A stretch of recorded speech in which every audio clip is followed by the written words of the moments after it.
All right. Hello and welcome to the newest episode of the New Year's Six podcast. Today we'll be continuing our conference preview prediction videos, heading further into the group of five, this time heading over to Conference USA. So another new conference with the addition of Kennesaw State, the rest all remaining the same, and our smallest conference in college football to date.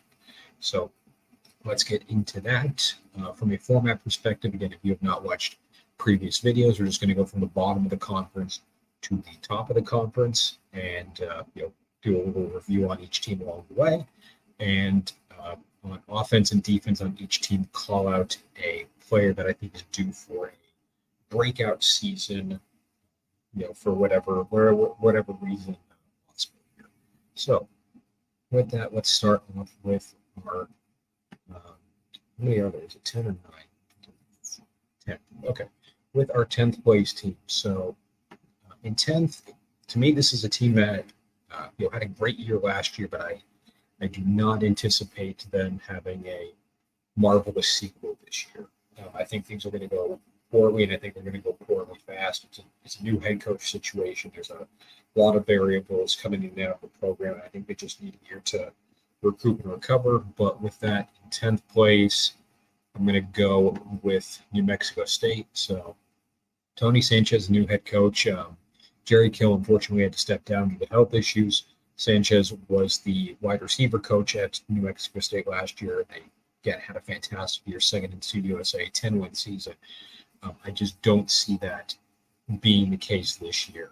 A lot of moving parts, moving pieces. I'm looking at position groups, and I have a hard time seeing who's going to be like the dominant force on this team.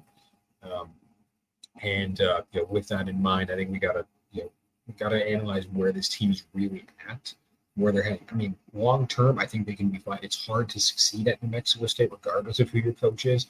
And I think last year was more of an anomaly than it was the norm. So with that, let's take a look at their depth chart here. On offense, the O-line will be okay, and then the running back will be okay. So Monty Watkins is a serviceable running back for New Mexico State. Definitely don't want to take away any credit from him.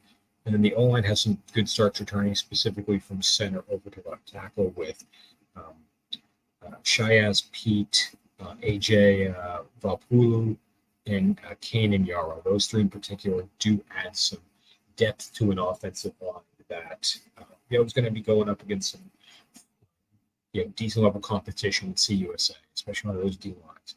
But if we look around the other position groups, the receiver room is very inexperienced. Outside of Cordell David, you don't have a lot of receptions there. And then your starting quarterback, Deuce Hogan, has played very, very rarely. He's coming in from Kentucky.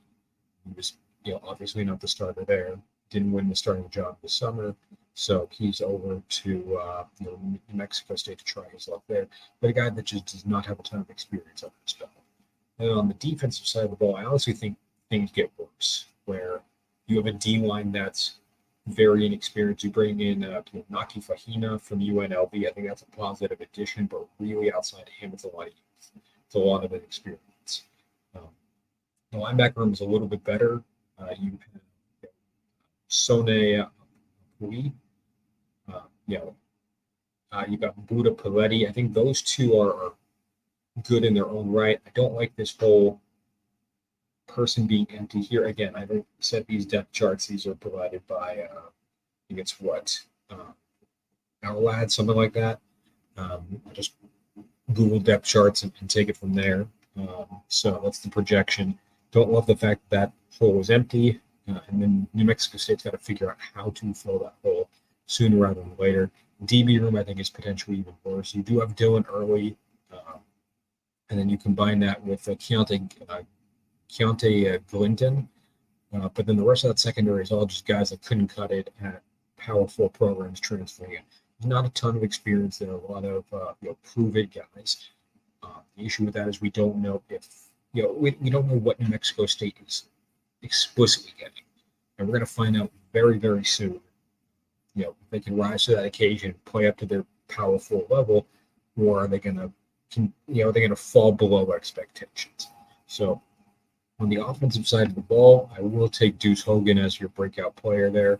So a 3-star recruit in the class of 2020 comes in from Kentucky with something to prove, a chip on his shoulder, and ready to make some things happen for New Mexico State. And they're going to need to rely on him. He's got the line to potentially do it. He's got, if it's a run-first offense, it very well could with this multiple style setup. Maybe we lean on the run a little bit more, and it opens up the pass game as a result. If defenses know to expect the run, maybe they plan for a little bit more, and you get some trickery there.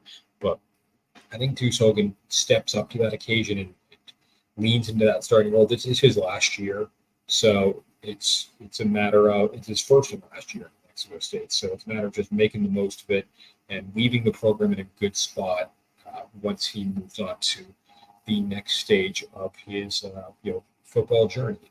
And then on the defensive side of the ball, I will go back to the secondary. I'll go with Miles Norwood. So comes in from Iowa State, another 3-star recruit, this time as a transfer in the class of 2024. Very limited playing time at Iowa State, and now in a position in New Mexico State to get some serious playing time. Will that happen? And will he rise to the occasion? Time will tell. But I look at a secondary where he's one of the youngest starters out there, and I look at that as a potential benefit for him. He has some of the most upside, some of the most potential of anyone in the secondary. He's got the youth and, by extension, the experience. But what he does this year will be important when it comes to building himself up, building that position group up, which is on paper right now the worst secondary in the conference, let's say. Doesn't have to be that way, and a performance out of someone like Norwood could make a world of difference. And I think that's what's going to happen over the course of this year. So I'm looking at Norwood on defense. I'm looking at Hogan on offense for a New Mexico State team that I think is just, there's just too much youth, too much inexperience, and too much instability around it right now for them to win. Doesn't mean never, doesn't mean they can't. It's just a thought process of where we're at right now.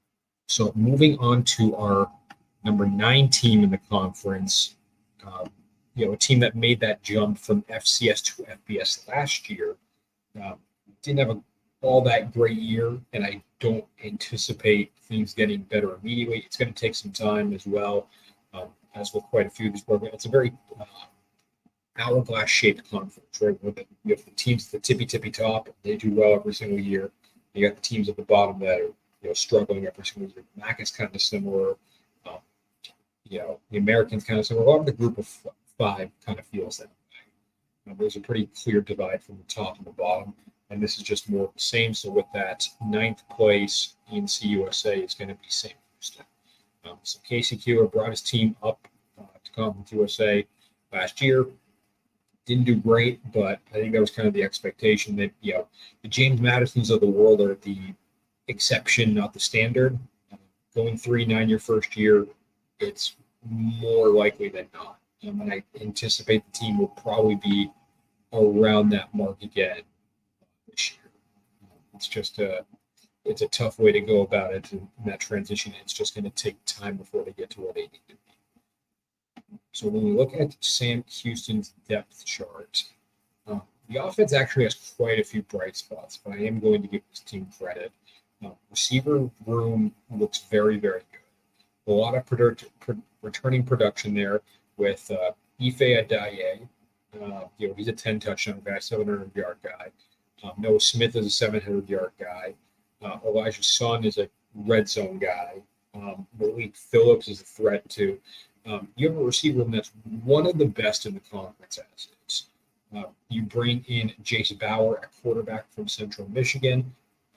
I think immediately he's upper half of the conference, someone that will make an immediate impact for Sam Houston in his new role.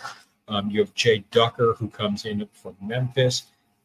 He's a 1,100-yard guy. He's a top 5 back, upper half back in his conference as well. So the transfer portal is working well for Sam Houston on that front. The O-line is where I think you get some concern. You really only have one starter coming back, Ethan Hagler, and the rest are predominantly rotation guys that are going to be asked to step up. So can that be the case? Will that get done? Time will tell. but Sam Houston's going to need a big effort out of that offensive line if they're going to shock the world at any point this season. On the defensive side of the ball, it doesn't swing quite as far one way or the other. It's a little bit more towards the average across the board. The linebacker room is the exception to that. The linebacker room is going to be one of the better ones in your conference, top two probably, really because of the efforts of KB and Gaither. I think he's going to be one of the better linebackers in the conference on his own, and he elevates that linebacker room to the status that it's going to be given. The D line is below average in terms of pure returning production. They bring in Marcus Moore from North Texas. They bring in Quincy Wright from Oregon State. You pair that with Javon Leon, and again, it's just a room with some question.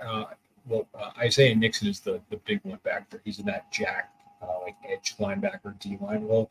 That's the one to look out for. But the rest don't really have a ton of experience under their belt. There's still some question marks there that we want to get worked out before the start of the season. And then the DB room, I think, is closer to the average than the D line is.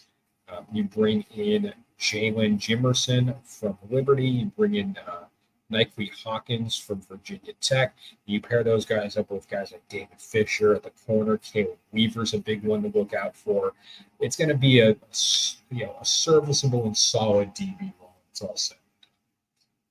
So with that, let's go to our breakout players. On offense, we'll go with Grayson Jackson-Smith, projected to be that left tackle there.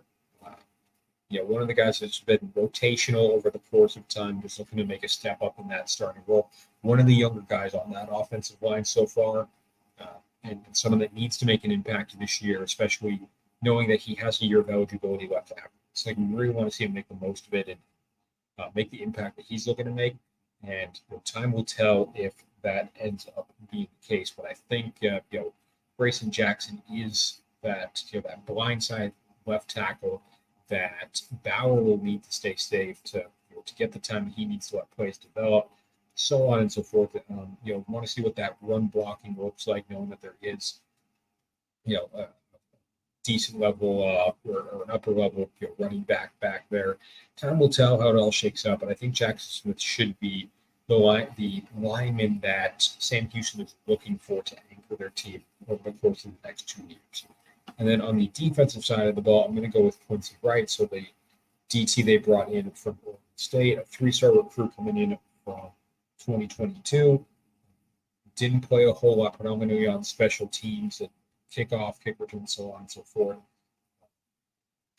And, looking for that new home. Oregon State kind of flushed everyone out, whether it's the top-end talent or the guys that never, made a dent. Wright is more on that side of the ball, but can make an impact close to immediately at Sam Houston, the way that he hasn't made at Oregon State. 3 stars don't come flocking to Sam Houston out of high school, so they got to take what they can get from the portal. If he can live up to that level, even if it's a little bit below, that puts him right in the thick of what it means to be a rotational and impactful defensive tackle on a Sam Houston team that's looking for someone like that as soon as possible. Again, and the kid's only a sophomore. He was a redshirt sophomore. He's going to have time and eligibility left. If he can get a rhythm and a system in place in town, and continue to develop as a pass rusher and as a lineman in general, Sam Houston could have their guy for the next couple of years on that team. So I'm looking at Wright on the D line. I look at Jackson Smith on the O line for a Sam Houston team that is still in that transition period and will need some time before it all comes together, and they become a threat to win Conference USA. So with that, we'll move on to team number 8. And if we look at Sam Houston as the team that transitioned last year, I think it's only right that we talk about the team that transitions this year.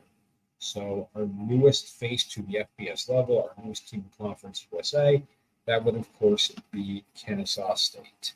So Kennesaw State is up from the FCS level where they did not do great last year, honestly, 3-6.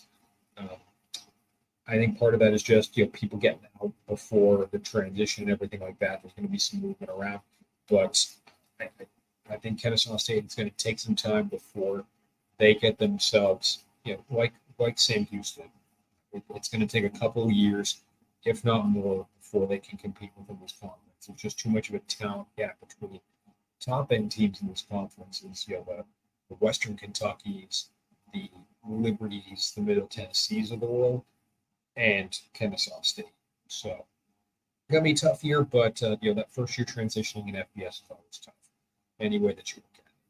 So if we're looking at the depth chart, offense can use some work. There's not a ton of experience, and I don't know how much of this is because it's hard to get scouting information on games that were played at the FCS level. I don't know if that plays a role in this. I pull all the information that I can when I'm putting this together. The running back room is going to be the best portion of this offense. We've got that 1-2 punch of Michael Benefield and Preston Daniels. That's something to keep your eye on within the conference view of Kennesaw State schedule for this year. All line is going to be below average. They bring back Darren Willis, and then they do have some starts coming back in the form of Nate Wright, JT Pennington on the left side, but the majority of their line is just rotational guys that have not played significant amount of snaps. We want to see that increase over the course of this year, knowing that a lot of these guys are sophomores and juniors.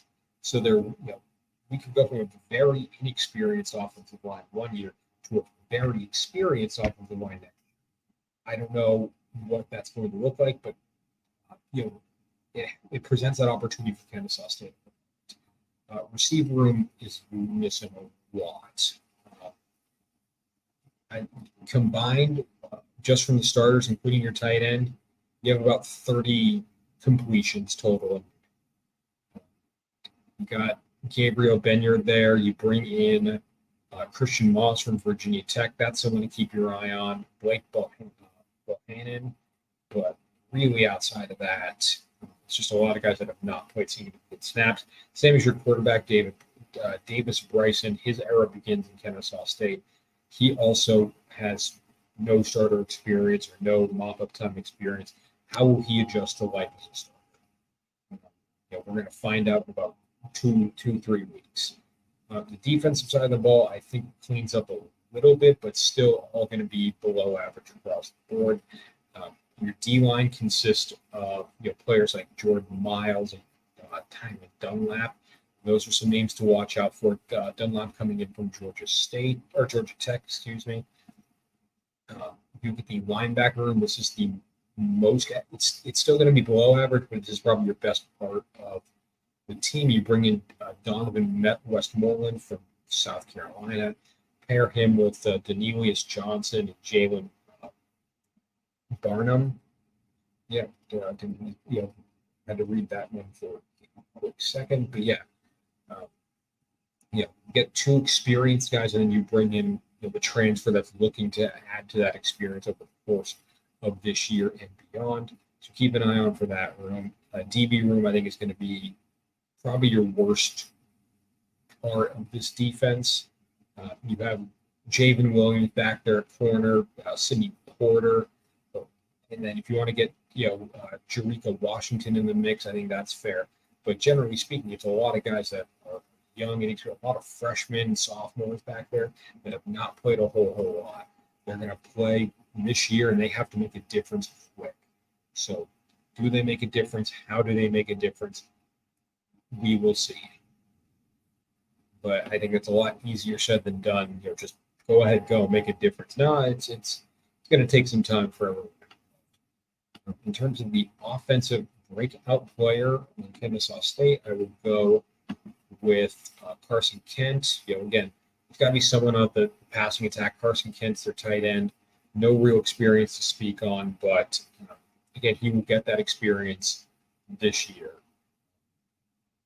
The way that I look at it, when you have a new quarterback, it's going to be easiest to rely on the run game and short pass.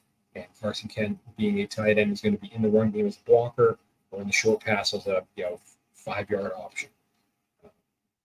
he will see that role develop. He will see his responsibilities grow as a result of that time, that experience spent. So I think Ken's going to have a big year. I think he's going to put it together and be known as a viable option for this Kennesaw State offense as they move forward with their transition from FCS to FBS. And then on the defensive side of the ball, I'll go with Mylan Jones. That's going to be one of your safeties back there. Again, no significant playing time that I've seen, more of a rotation special teams guy. Going to have to step up this year and make it big. The way that I look at it, I think he's going to be one of the oldest guys on the secondary. One of two juniors back there, so someone who's been around the program for a little bit. They need someone back there to step up as a leader, even if he hasn't played all that much. He knows the locker room, he knows the team, he knows the environment better than anyone else back there. And it's going to take a big effort from someone like that, accepting that role as a leader, to make Kennesaw State's first year in FBS special. So I think Mylan Jones has the skill set to do it. I think he's got the confidence to do it. It's just going to be a matter of, can he put it all together when it matters? So looking at Jones on defense, Kent on offense for a Kennesaw State team that is going to struggle in year one of the transition into FBS. But again, they have the opportunity to build something special. They got a lot of youth on this team right now. And we could be looking at them as a sleeper pick sometime in the next couple of years. So moving on to number 7. This is, historically speaking, one of your Conference USA bottom feeders. Not usually one of the top ones in the league there by any means. But as of today, I did not plan this before reporting, but as of today, the owners of a brand new stadium, Pitbull Stadium. That is right. So we are heading down to the only school in all of FBS in the city of Miami, right? Coral Gables is about 45 minutes away. I don't know how they became the University of Miami. But in 7th place, we will go to the 305. We will go with FIU. So Mike McIntyre, tough year last year. I don't think things will be much better, but I think they will end up toward the center of the pack a little bit more instead of towards the bottom. 7th place is not a bad place for FIU when it's all said and done. And just outside of that top half is not a bad place to be for them. I think there's some buzz around the program, and I think there could be some special things when things open up a little bit. But when we look at their depth chart, I think this is a team you can be more excited about this year for FIU than last year or in any of the last couple of years combined. So I think it could be the start of something very special when really taking everything into consideration. So when we go to FIU's depth chart, we take a look at their team. Offense is going to be the weak point. Not going to be the O-line. O-line is going to be one of the strongest in the conference. Going to be one of your top 3 there. Bringing a couple starters back on the left side with Travis Burt and Nair Jackson. You got some quality starts from Wyatt Lawson on the guard side. So the way that I look at that is FIU has the pieces in place on the O-line there. The receiver room is going to be a little below average. You do have Nazavi, I'm going to get this name wrong, but he's coming in from Stetson. Nazivia Burris is going to be my guess. I thought that sounds right. Nazivia Burris had a great couple of years at Stetson and ready to make that transition to the FBS level. He's going to be one to look out for. He's going to be one to watch. Keon Jenkins is back at quarterback. Had a strong, true freshman year and is looking to capitalize on that this year. Running game is going to be solid as well with Shamari Lawrence back there at running back. So interested and curious to see what this offense puts together. Because I'm not looking at any piece and thinking to myself, this is a real problem. Like the receiver room is not the best, but the O-line makes up for it. The quarterback and the running back are average, but not a detriment. Defense is where things change. The D-line is going to be okay. You got Jeremy Passmore. That's one to look at. Keegan Davis is one to look at. Bring in Phil Gustafson from, I'm guessing this is junior college. This is American River College. I'm guessing that's a 2-year school. But the linebacker room and the DB room, I'm saying it as it is, those are the best rooms in the conference. So this is going to be a defense-first FIU team and one that you should be excited about. If we look at those linebackers, right, Elijah Anderson-Taylor and Reggie Peterson are two of the best linebackers individually. They elevate that room to a high degree. And they're going to be head and shoulders above the competition.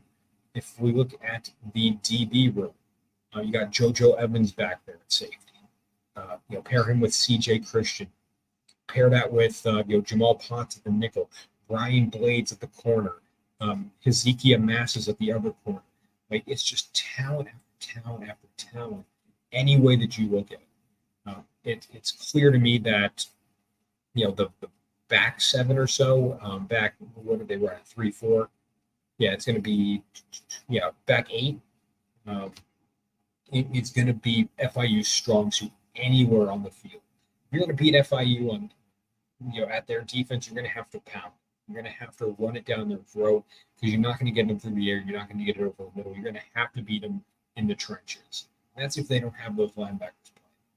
But on offense, our breakout player for FIU is going to be Rocky Beers. So their tight end did catch a receiving touchdown against Western Kentucky. And again, Western Kentucky is traditionally one of the better programs in this conference. That is something to hang your hat on. 4 catches against Arkansas, and then 4 catches against Middle Tennessee. So again, Arkansas is SEC. That may be an error. It might be Arkansas State. I'll have to double check.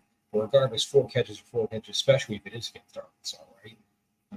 And then 4 catches against Middle Tennessee, who's also traditionally towards the top or the middle of the conference. So Rocky Beers, I think, is going to have a great year. He's shown already that he can be something special, can be something important for this offense.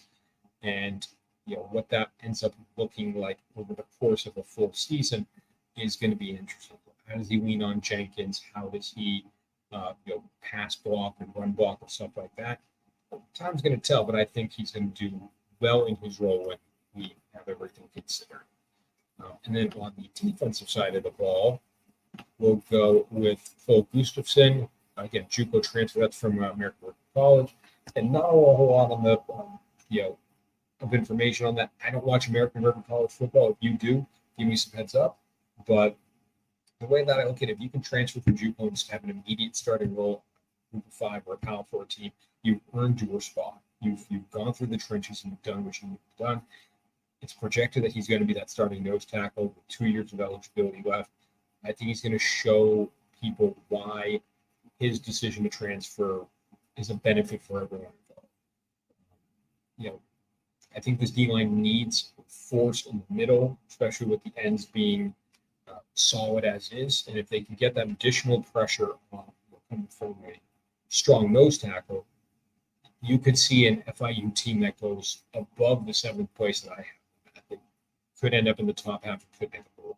But it's going to come from a big effort from a guy like Gustafson. So Gustafson on defense, Beers on offense, great NIL, right? Rocky Beers, top tier.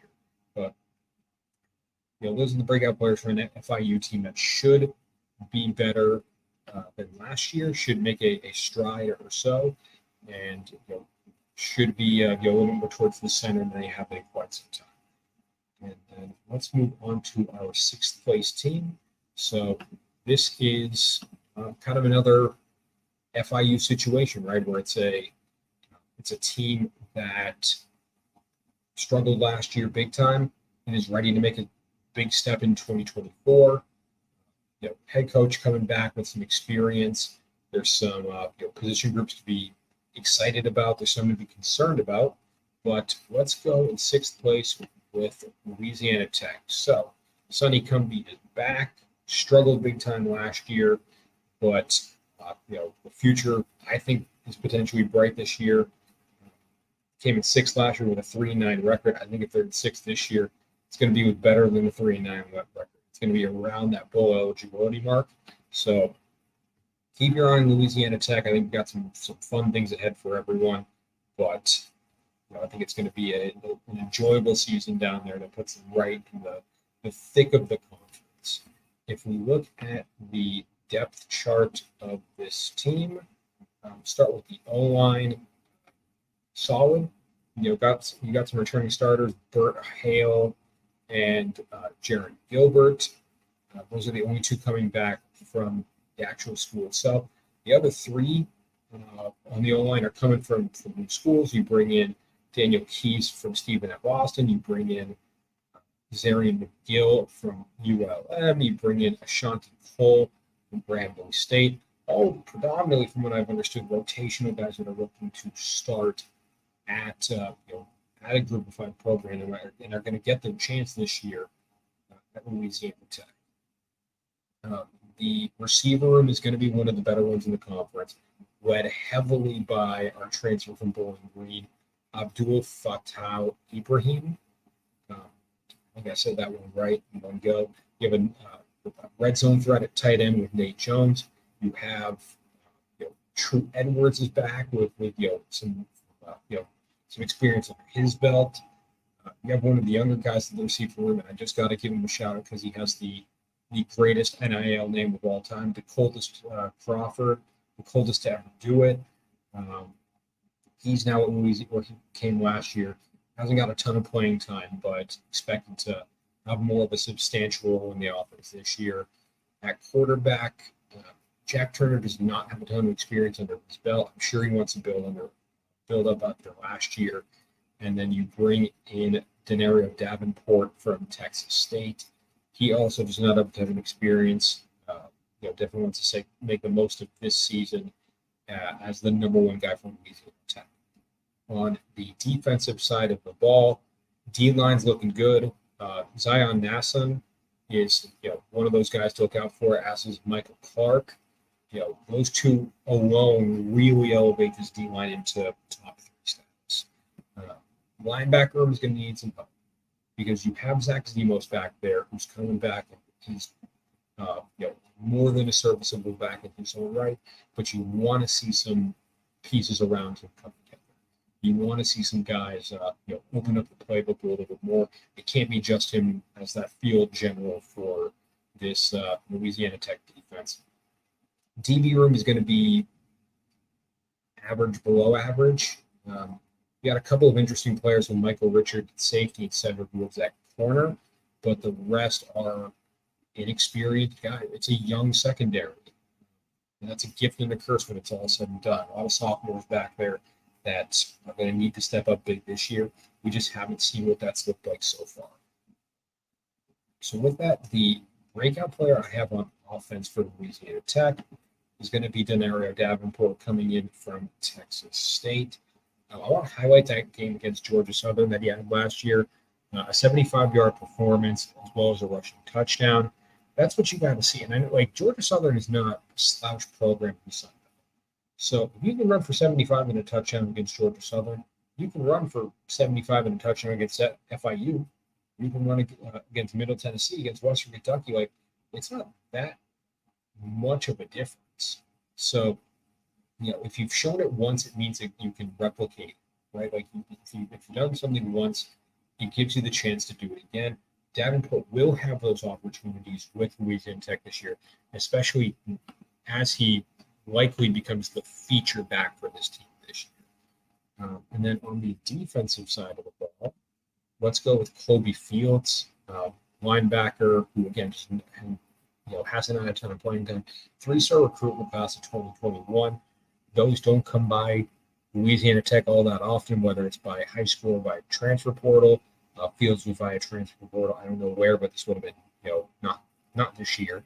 So a guy who's loyal to the program now, who's stuck around, is learning, is growing, is developing, and is in a space now to receive that starting role and evolve into less of a rotational guy and more of a full-time impact play at the linebacker, especially knowing how desperately someone needs to step up next to Zach Zemos. I think Kobe Fields can be that guy for Louisiana Tech this year.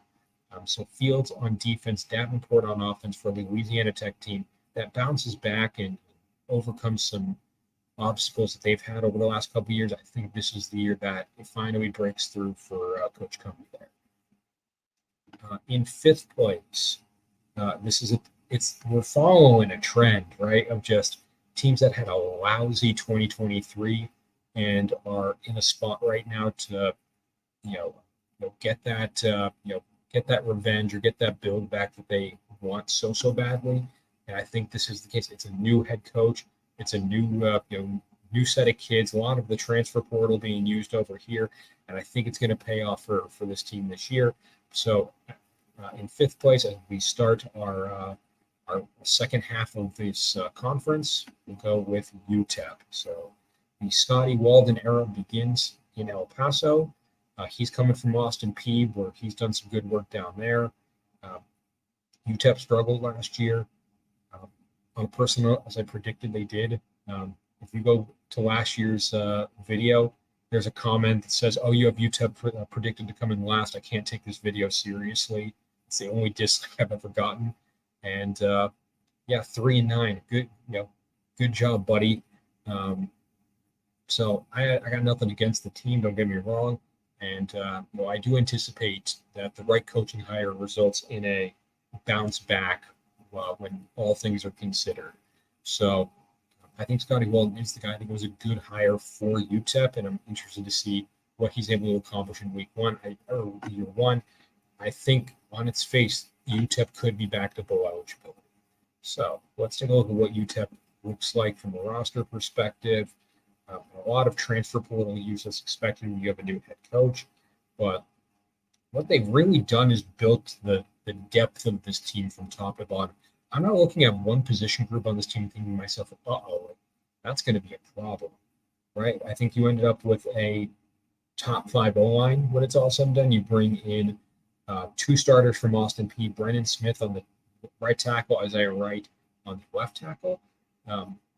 That's big to have that O-line chemistry come together immediately, especially with the rest of the O-line being predominantly rotational guys that are looking to start this year. If you look at the receiver room, I think this is also a top 5 room, right? You bring in Trey Goodman from Austin Peay, who had a 7-touchdown year. You bring in Jaden Smith from Eastern Kentucky. He's a 700, 800-yard guy, right? Six touchdowns in his past. Those 2 alone are going to amp up this UTEP offense in a way that I don't think they've had in quite some time. So I would look to those 2 in particular to do the heavy lifting for a UTEP offense that may be leaning on the pass a little bit more than they have in the past. At running back, you bring in Javon Jackson, also from Austin Peay. He's a 1,300-yard guy with 10 touchdowns. That's a huge addition when you think of it. And I'm sure it will decrease a smidge when you consider the transition of play. But, those are still monster numbers for an FCS program. And then at quarterback, you retain Cade McConnell. I'm sure he wants to develop upon, his services last year and be more of a leader and a field general for this offense. If you look at the defense, it is the same deal. You bring in Devin Gorey from Missouri State. That's a big get. You pair him with Maurice Westmoreland. And then in the middle, a guy like Katie Johnson has his moments. I'm not worried about the D-line in any capacity. I think it's top 5.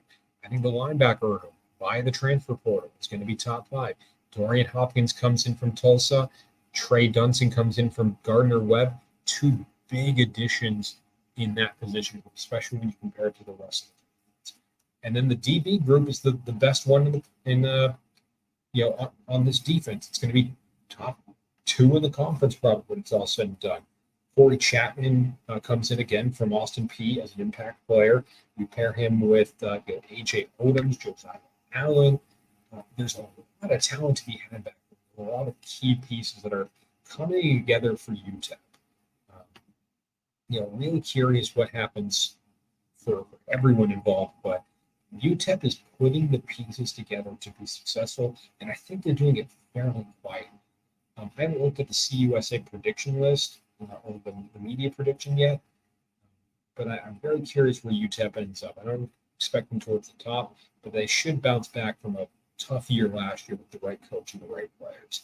So on offense, our breakout player is going to be Cade McCollum. So, that quarterback that, finally got some starting time, last year, finally got some opportunity to play.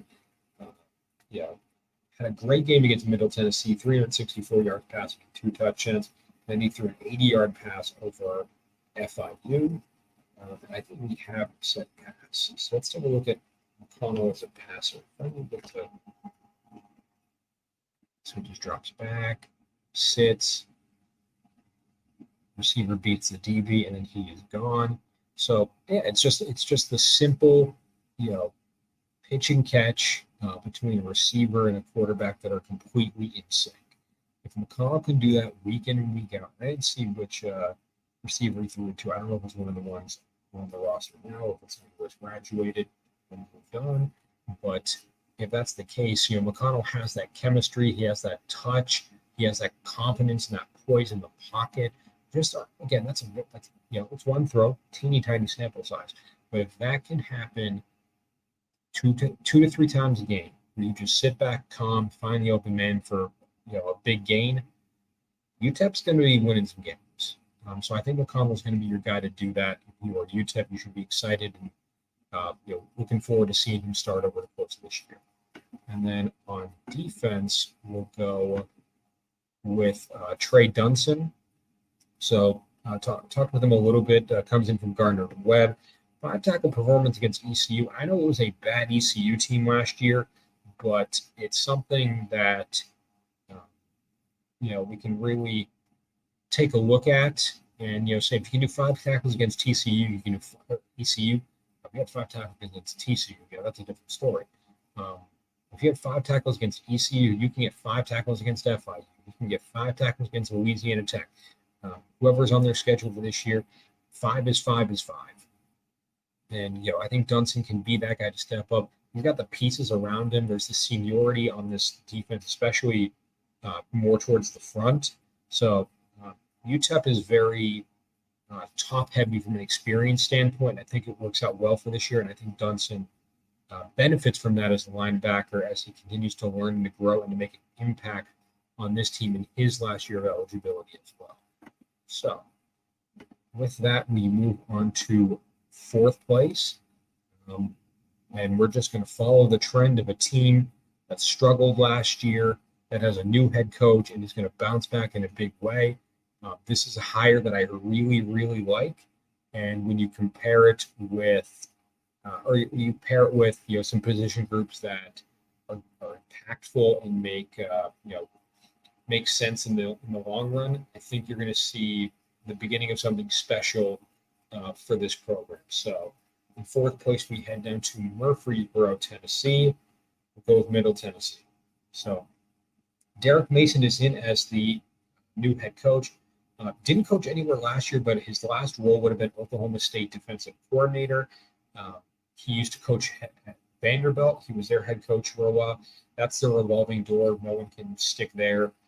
It's just, again, it's playing on expert difficulty. But as a result of that, it means that Mason knows the area very well. Murfreesboro is not far from Nashville, and knows the high schools, knows the coaches there, knows the schools to pick from, everything along those lines, which is going to benefit him in the long run. He's not going after top tier talent anymore to go to the SEC. He's going for those 3 stars and 2 stars that are looking to get an offer to any FBS school. And if he comes in and says, I've been around here a long time, I know what I'm doing, I'm ready to take you up a notch, kids are going to respond to that, especially if he's able to succeed fairly early on. And I think that's going to be the case this year. I think his coaching style is exactly what Middle Tennessee needed from day one. And as a result of that, the program will reap the benefits of his actions long term. If we look at the depth chart of this team, just going roll by roll, O-line is still where I have my most concerns. I think there's just not a lot of returning production back there. There's a couple of JUCO kids that are going to be starting that I don't know a whole lot about. That would be Shamar Crawford and DeMel Knox. I can't scout kids that I don't know a lot about. There are some returning players in the middle, predominantly Julius Pierce and Ellis, that I would look at. But other than that, it's a line that is fairly young and or inexperienced. So it's probably going to be the weak point of this offense. It's something that Derek Mason is going to have to coach up both in season and through recruiting. Receiver room is a bit of a step up, but your main experience comes in the form of a tight end, Holden Willis. He's a great tight end within this conference. He's someone that Middle Tennessee is very lucky to have right now. The receiver room is inexperienced. Kellen Stewart was really the only guy with like any real returning production. You bring in Amari Kelly from Auburn. That's someone to watch out for. But the receiver room is going to have that chance to grow and to develop, especially when you look at their quarterback. So, Nicholas, I'm probably going to get the name wrong. Nicholas Battiato, maybe. It looks right. Battiato. He's a top 3 quarterback in the Conference USA. He's a 3,000-yard guy. He's a 23 touchdown guy.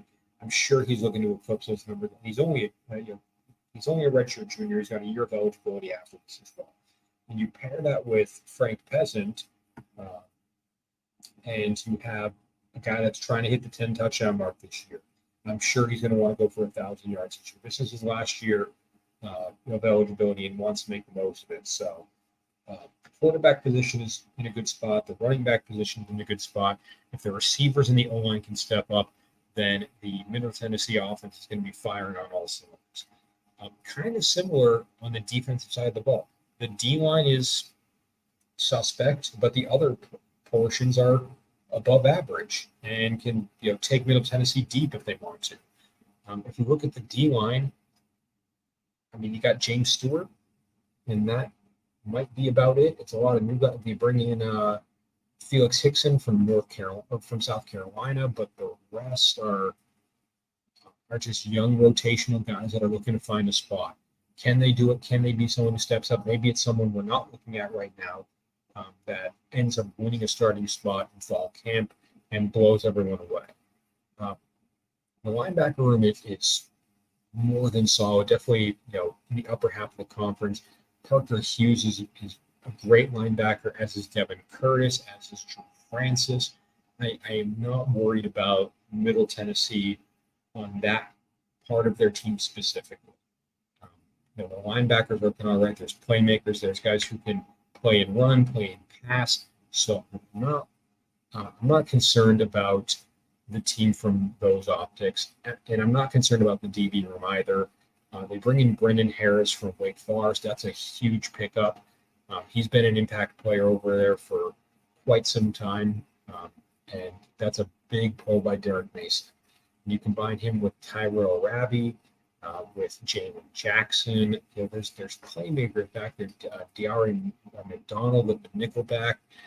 It's going to be one of the better DB rooms in this conference.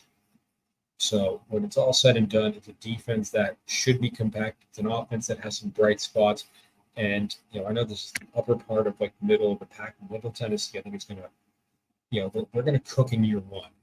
And, I think people are going to sleep on them, but from where I'm seeing it, all the pieces are there. They might just be a little silent about having to come together. On the offensive side of the ball, a breakout player will be Demella Knox. So a guy, again, coming from College of the Canyons. I assume that is junior college. If you have some film on College of the Canyons football, let me know, because I don't know where that is and I don't know their mascot, but I'd love to see some tape on this kid before the season starts. It's going to be someone on that line has to step up and make a big impact. If they got him on that right tackle spot and he's able to settle into that role and protect Battiato and just be that impact lineman for this team, Middle Tennessee is going to accelerate their offense a lot more than they probably anticipate. It's just going to come from a big performance from someone on that O-line. And I think Knox is that guy by virtue of the rule where if you come from a junior college, you can start somewhere immediately. You'll earn that starting role. at least in my eyes. I think Knox is going to earn that starting role come 8:31 when it's time to kick off.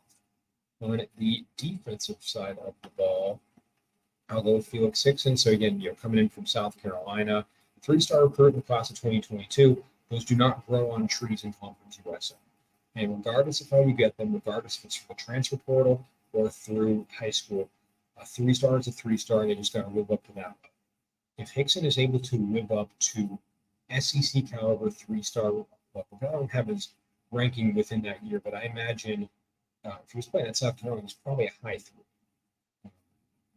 He's probably top 600-700 players. If he's able to live up to that expectation for Middle Tennessee, and they do not have a lot of guys on this roster that were top 600-700 players in their high school class, that's a big impact, especially knowing the help that this D-line is going to need. They're going to need someone to step up. It can't be Brandon Buckner on his own. It can't be James Stewart on his own. It's got to be someone alongside those guys. I think Hickson is that guy for Middle Tennessee, especially knowing that Jared Mason may not have been great at Vanderbilt as a head coach, but he coached a really good defense at Oklahoma State. So I expect the defense to be the first group to step up, knowing that Mason brings that expertise with him, in this new coaching staff. So I think a guy like Hickson is going to benefit from it greatly and make some pretty significant strides as a result of that in his journey. So I'm going to say Hickson on defense, Knox on offense for a Middle Tennessee team that I think is quietly building the right thing for their program long term. So now we go on to third place. And again, with how Conference USA works, top 2 go to their conference championship. So if I tell you who third is, that means you know what the championship game is going to be. So let's get into third place. We'll go quickly.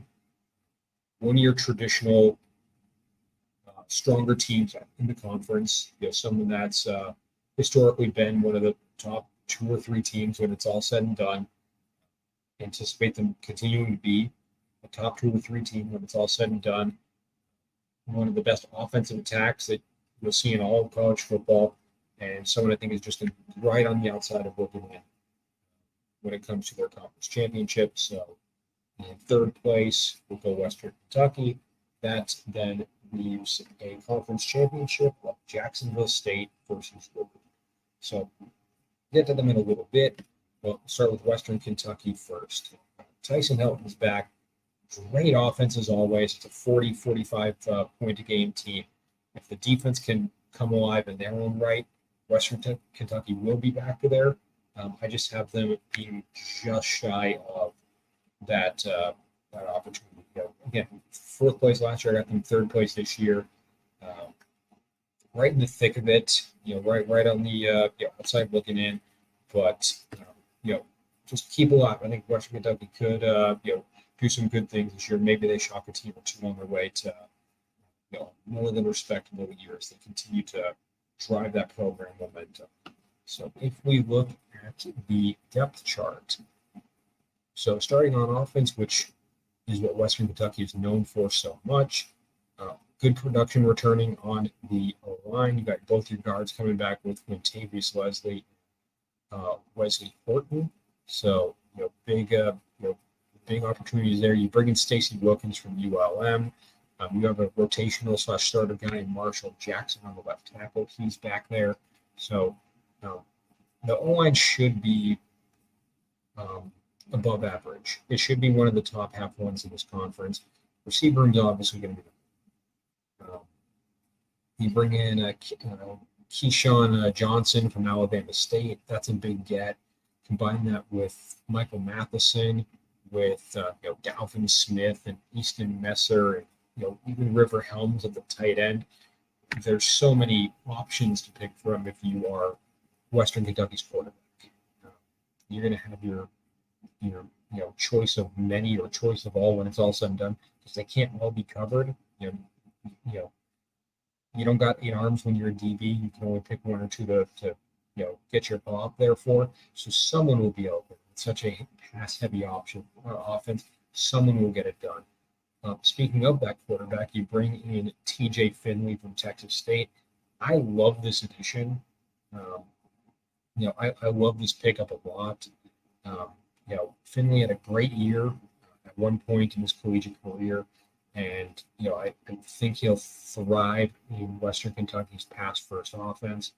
And then the running game is, again, it's an afterthought for Western Kentucky, so definitely want to see more out of Elijah Young just because we don't see Western Kentucky as a primary run offense. But you got to have that run game a part of your offense. Otherwise, they just play three deep every single time, and you got six DBs back there on five receivers. Then it's a little tougher. So if you can establish a run threat, then it makes the passing game a lot easier to achieve. On the defense is where I think things are going to take a hit. This is probably what keeps Western Kentucky out of the conference championship game. D-line is not that problem. D-line looks good. Jose Wheeler on that D-line is a problem. Deontay McCray is a problem. And you bring in Jaleel Rivera-Harvey from Marshall. Keep an eye on him. Sebastian Benjamin is back there as well. He's kind of like that hybrid D-line linebacker type guy. But the linebacker room is where things start to tail off. Because again, outside of Sebastian Benjamin and maybe Devin Lynch, I don't see what the impact. It's a lot of rotational guys or younger guys that, again, haven't stepped up to the plate yet. They're going to have to step up this year and be that guy for Western Kentucky. One of them's going to have to do that. DB room is more of the same with the linebacker. A lot more new faces back there, which is a blessing and a curse. You bring in Jamar Mundy from JUCO. You bring in DeMarco Williams from Ole Miss. Ken Robinson comes in from Texas A&M. You pair those three with Upton Stout, who I think is a strong corner and definitely an impact player, and then Virgil Marshall at the nickelback level. So again, all those transfers that are coming in are just people that never really made it. Never really made it at the original program and are looking for that fresh start. So can that be the case, and can that be something that works out for Western Kentucky? We will see. It's going to have to be someone in that group stepping up to the plate and making an impact for someone involved. So with that, we'll go to our breakout players on offense. Both Elijah Young, again, that running back. So he has had his moments, right? 139 yards rushing and then 2 touchdowns against UTEP. And again, I know it was a bad UTEP team last year, but that is something we can work off of for this year. And then as a pass catcher, 84 yards and a touchdown against New Mexico State. That is, something to hang your hat on, especially with the Western Kentucky being such a high-powered, passing attack, right? If you can get the running backs in there, out to the flat, or, on a wheel route or whatever they're going to do with them, that's a big get. So I think Young's going to be a dual threat running back, someone who pass catch as well as run the ball, and just add layers in depth to this offense that maybe they haven't had in the past. Now, on the defensive side of the ball, I'll go with Rashawn Hodge. So, if we look at him as a linebacker, picked up that pass defended at versus Jacksonville State, five tackle performance against USF. So again, has had his spurts and has had his moments. 5 tackles is 5 tackles, right? If you can do it against USF, you can do it against Middle Tennessee, you can do it against UTEP or FIU. If you get a pass defended against Jacksonville State, you can do it against FIU or Middle Tennessee or Sam Houston. It's just a matter of the spatial awareness to get that done, as well as the ability to identify the opportunities to make an impact. So Hodge has shown us in smaller pieces that he can do it. Now he's going to have a ton of opportunities. Will he do it? I think the answer is yes, and I think it's a Western Kentucky team that from top to bottom is strong and is ready to make some noise in Conference USA. I don't think they're going to go all the way, but it's a team that is going to be a problem for some people over the course of the season for sure.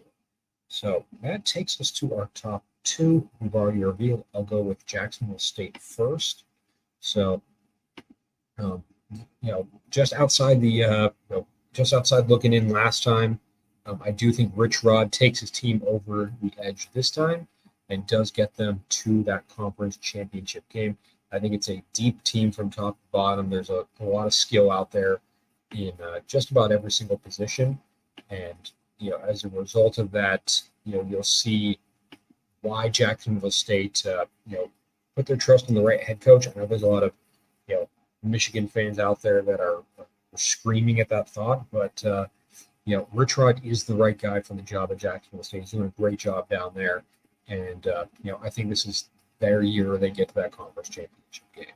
So going to that depth chart there, I think it's the best O-line in the conference. You'll know that you have all those returning starts on the left side with Willow, Steele, Clay Webb, and Brock Robbie. Clay Webb, of course, being one of those top 100 players in CFB 25. He earned it.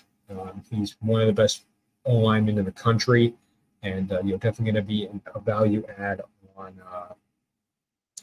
value add to this Jacksonville State O-line. You bring in Cam Jones from Cincinnati. He's one to watch as well. Receiver room is interesting to me. I think it's it's middle of back. I like Sean Brown at tight end. He's a good red zone threat. You bring in Brandon Spector from Clemson, Samario Rudolph from UAB. You add that to PJ Wells, and you have your options out there. Which again, when you're Rich Rodriguez and you more or less invented the spread option, that's the type of skill set, and those are the types of players that you want your team to be built around. Quarterback is going to be average. It's Logan Smothers, and I'm sure he wants more opportunities and chances this year, and I know he's going to get them. As will Anwar Lewis, your running back there, who I think is probably the least developed out of anyone on this offense, but this is it for him, and I know he wants to make a splash on his way out the door. Defensive side of the ball, I do think he dropped down a little bit. I might have been no for statement when I actually look at this one more time. D-line is going to be average with J-Rock Swain. Again, this is all from returning production standpoint. J-Rock Swain comes back with a lot of experience under his belt, as does Curly Young. Those two on the ends make are going to make it a tough time for Jacksonville State opponents, especially on offense. Have Swain and Young back there doing their thing and creating issues for people. The linebacker room is another solid room. Alicia Hale is your number one guy back there, and that's someone I think all Conference USA needs to be on watch about. But we just want to see kind of a deeper room around him. That's what's holding that one back from being top 3 or top 2. And then the DB room, that's top 3. This is where the magic happens, right? Kawan McCray, Fred Perry, those two in particular. Your safety room is dynamic. And you've got some players around there. You've got, Jabari Mack and, Jalen Bustamante. So you've got players that can play around each other and have been there a long time. It's a good-looking DB room and one that I think is going to be hard for opposing offenses to beat. So with that on offensive breakout player, we'll go to our Lewis. So if we look at what he's done over the past year or so, look at that game against Louisiana Tech where it was 122 yards rushing, touchdown, and then as a pass catcher against Western Kentucky, he had 4 catches. So kind of like Western Kentucky, where if they can use that running back as a dual threat guy, it opens up your playbook. I think Lewis is going to be that dual threat guy for Jacksonville State, and especially knowing that they run spread option, and as a result of that, your running back is your number 2 most important person in the spread option. They're going to be involved in every single play, so Lewis is going to have his moments of both first division. I think he's going to make the most of this. This is it for him. It's his curtain call. He wants to leave a legacy on that campus and on that team. Looking at how far they've come over the past handful of years as they've transitioned from FCS to FBS. Like, Jacksonville State is paving the path for the Kennesaw States and the Sam Houstons of the world. Jacksonville State succeeded fairly quickly, and it's going to give those other teams some help that they can too. It's going to take a performance like that from Lewis to make that feel seen and heard. On the defensive side of the ball, I'll go with Jabril Al-Amin. So again, one of those linebackers, 4-tackle performance against Louisiana Tech. You always want to see something like that. Just got to see more of it over the course of the year. 4-tackle performance, and he had, I think, 16 on the whole year. So a quarter of them came in one game. If you get a 4-tackle performance over the course of 13 games, well, yeah, because bowl game 14, you're talking a 50, 60 tackle season. That's going to be you making an impact out there. You busted some heads. The other plays will come around too. You got 60 tackles. I mean, you probably have a pass defended or a forced fumble or a pick. The other the shiny looking plays, the stat sheet plays, those will come. And I think Al-Amin has shown us in a short period of time what he's capable of as a tackler and as a body out there at linebacker. But now it is a matter of what can you do as a leader and as a young leader out there. One of the youngest guys on this defense, potentially starting, and just interested to see what happens as a result of his presence on the field, the impact that he makes for Jacksonville State as they are on the doorstep of a very special season. And now that leaves us with Liberty. I know it's a second place, first place. That does not matter when it comes to the conference championship game. I think that independent of conference standings into it. So Liberty, obviously, great year last year, 13-1, conference champs. Looking to repeat again this year. Jamie Chadwell has built something pretty impressive at Liberty, right? Taking over after Hugh Freeze and winning his conference instantly. It's an impressive offense. Again, it rivals out of Western Kentucky where they're putting up 40 points a game. And it's a sight to see. So Liberty is on pace again for another fantastic year where they should be one of the better teams in the conference. They should be, again, if they win that conference championship, they'll be in the bid for a playoff game in that number 12 seed. Do they head over to whoever the number 5 seed is? We will see. That will be, again, a different video for a different day.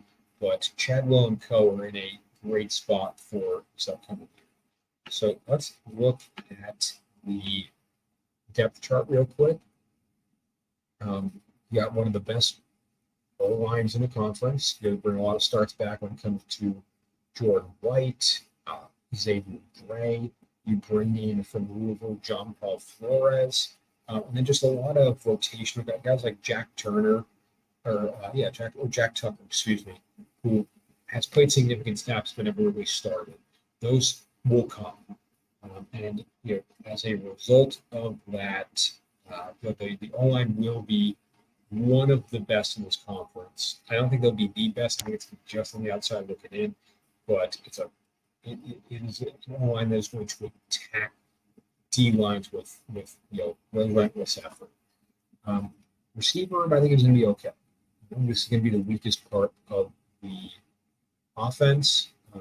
You do bring back a pretty severe red zone threat in the form of Bentley Hanshaw. Combine that with Treon Sably at receiver. So you have a 1-2 punch. You bring in Dante Lee from community college.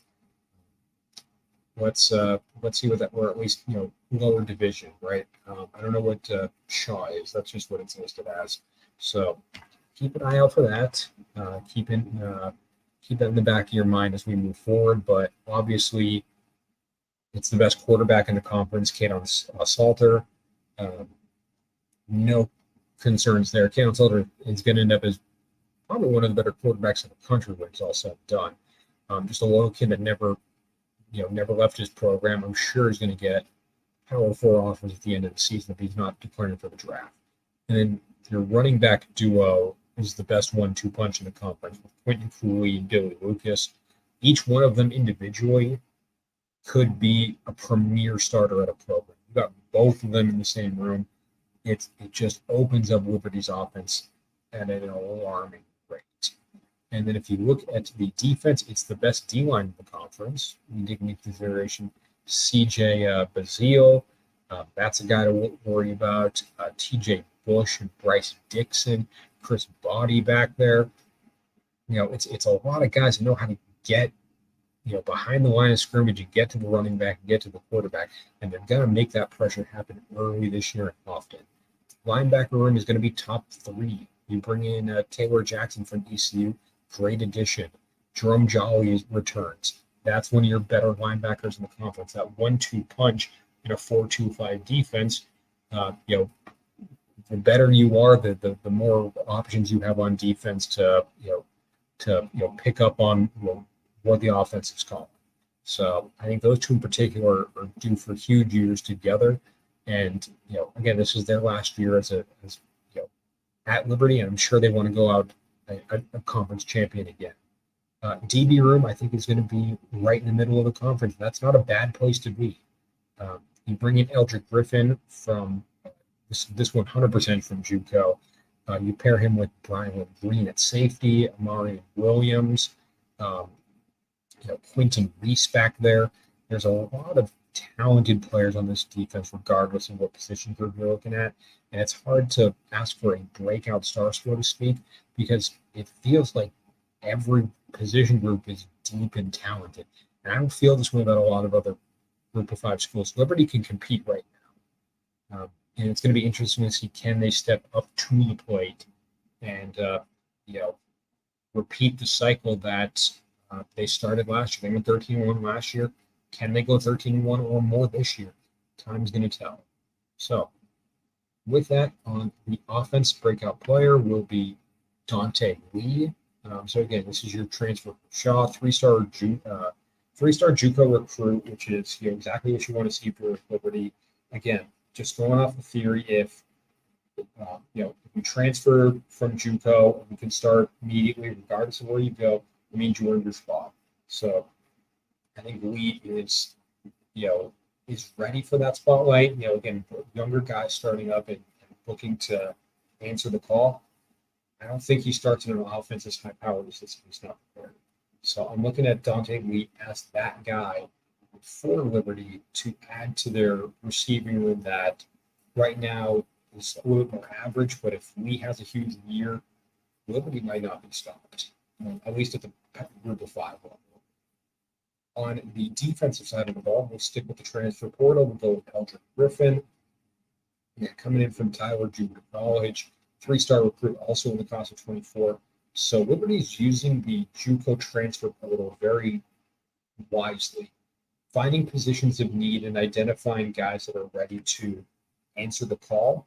I think Griffin is that guy for Liberty. I think he's going to be a good safety back there with a lot of experience surrounding him, a lot of talented guys surrounding him, and he'll learn quickly from the pieces that are in place.